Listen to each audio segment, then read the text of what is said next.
Hey guys, what you're about to hear is 100% real with the reading that I do on DJ Thump on my radio show, Paranormal Hour.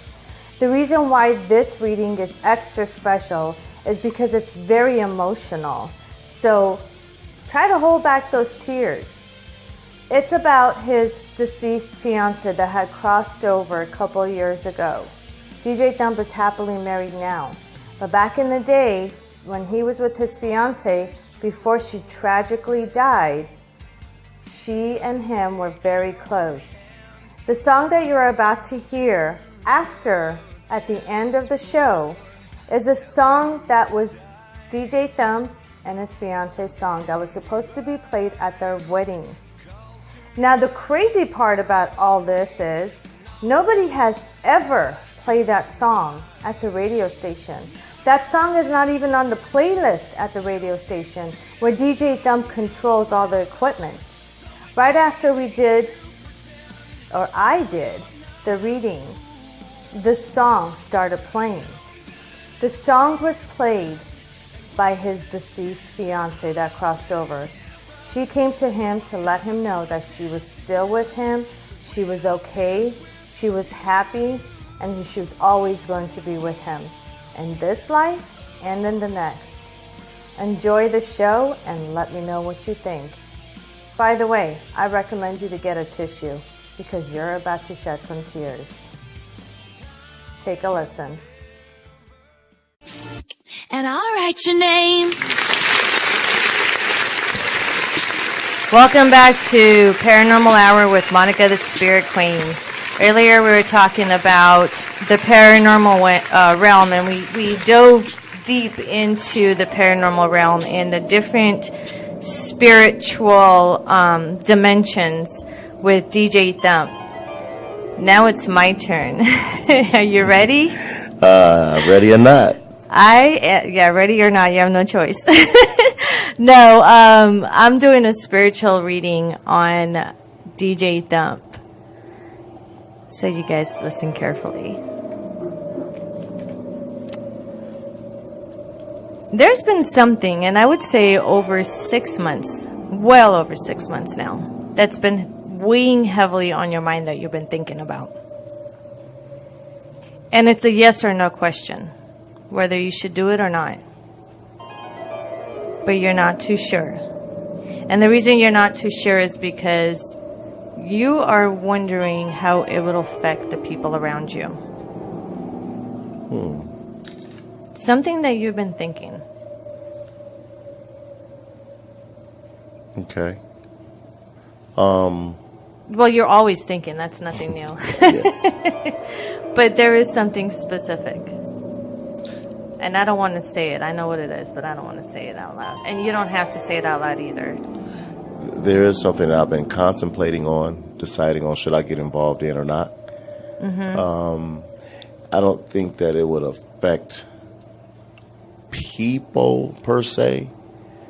I think that it would affect me as something else added to my plate to do. And the reason why I say affect people is how they would feel about it. Because like you said, you already have so much going on your plate. If you would be okay doing it, if the close loved ones around you would be okay with you doing it without being concerned about your health. That's on. Yep. That's another issue about, I keep seeing health, speaking of. Something's going on. Something that you're feeling something. But you're not too sure what it is. And you're not the type to run to the doctor right away. Right? That's right. Mm-hmm. But you do have some concerns and questions. Mm-hmm. Very true. And you use "I'm busy" as an excuse not to get it checked out, not to go to the doctor for a physical, head to toe. I've had a physical. I had a physical. Wifey made me go. I had a physical. Good, wifey. But there are still some concerns about something that I was just diagnosed of borderline. So there are some concerns. And you're holding back, so you're using your busy schedule. Maybe I should have your wife take you. What's this sports? I keep seeing sports in your life. Is it your kids? No. I'm seeing sports. Are you into sports? I'm seeing a ball. Like either soccer or football. Something, a ball with sports that you're into. Football. And that takes you out of this realm. When you're into football, into the sports you like, that's your escape from reality. Yeah. I coach football. Wow. So I didn't even know that. I coach football, youth. And that is my escape. During football season, that's my escape. I don't have a worry in the world because it's all about the kids. It's all about them babies. It's all about 9, 10, 11-year-olds, them my babies. You know what I mean? So, yeah, that's truly my escape.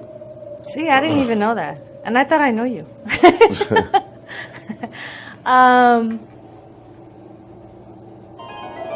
You're missing somebody. And you've been missing somebody for a while. I could see it right through you. In your heart. Whoever that person is always going to be in your heart. But that's between you, God, and that person. Mm-hmm. Is. You will never fully talk about it. To you, it's something personal. And at the same time, it's nobody's business but yours. In a way. You know what I mean? It's somebody that will always be with you, no matter what. And with you, meaning to you, that person will always be in your heart. That's interesting. Tell me some more about that, because there is somebody that I truly miss, and they're no longer here. They're always connected to you, and you feel the presence. You can smell it sometimes. Smell that person. The fragrance that person used to wear. Certain things remind you of that person. Sometimes you'll be going somewhere and your mind is running, and then all of a sudden you think about that person.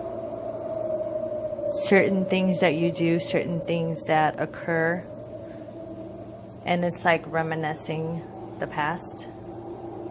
Reminiscing.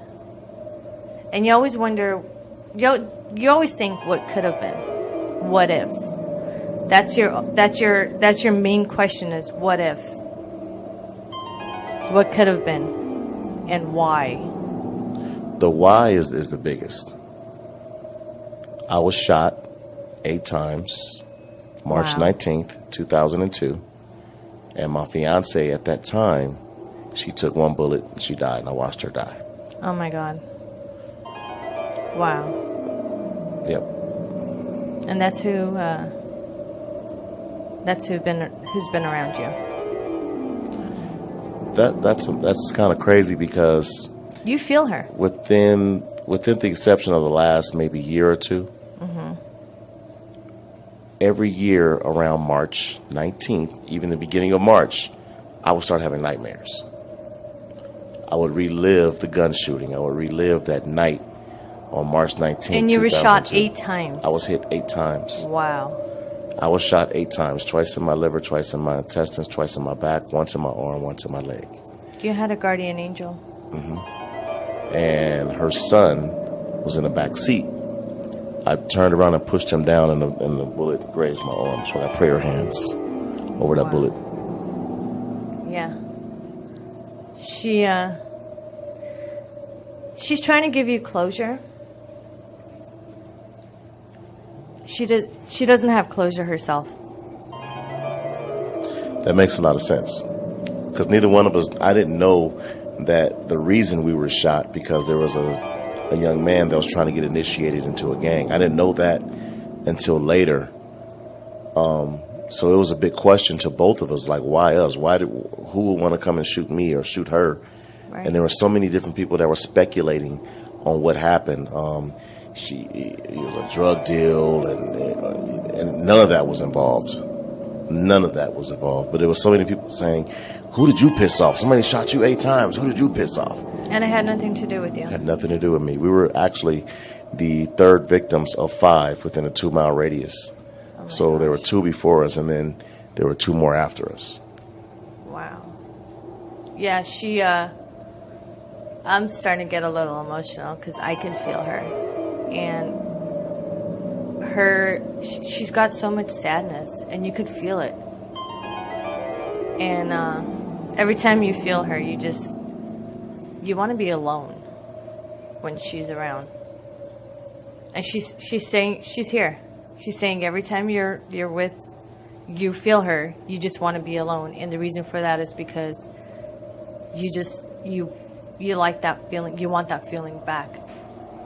And the reason why you feel it is because she's making you feel it. She's not going to let you forget. Because she doesn't have closure herself. She doesn't know why. She feels cheated in life. She said that you guys had so many plans in the future. So many. And big ones. Something that, not just a regular person that is in love and is planning on getting married with. You guys had bigger plans than that. And she feels cheated, and she keeps saying no. She's not accepting it, and she's making you relive it. Just like that nightmare that you said you have around that time of every year. She's not going to let you forget. So, how does she feel about my new life? I have a new wife. I have a new, She's happy for you. She's truly happy for you because she wants you to be happy. And her goal was, when she was here live on Earth with you, her goal was to always make you happy. And so, therefore, because her life was cut short and she felt cheated out of being taken away from you, her happiness right now is to see you happy. And even though she's around, she said it's okay. She wanted you to move on. But at the same time, she doesn't want you to forget her. So in other words, she's always going to be around. She's happy for you, but she just wants you to remember all the memories. She's not going to let you forget. She's always going to be there. And it's been a while, and she's still here. Yeah, 2002. Yeah, she's here. She's not going to let you go. Wow. She's letting you live your life. You know what I mean? You have your family, you have your wife, you have a stable life right now. And she's happy about that. But she's not going to let you go. In other words, she's always going to be there. She wants you to feel her presence. She wants you to never forget her, period. No matter what, she wants you to always remember. Because you were her true love. And she was yours a long time ago. Wow. And those words have mentioned before. You two have talked about it. Thank you. Wow. Thank you. Thank you. You're welcome. And I hope that gives you closure, because it gives her closure. You know what? It's amazing because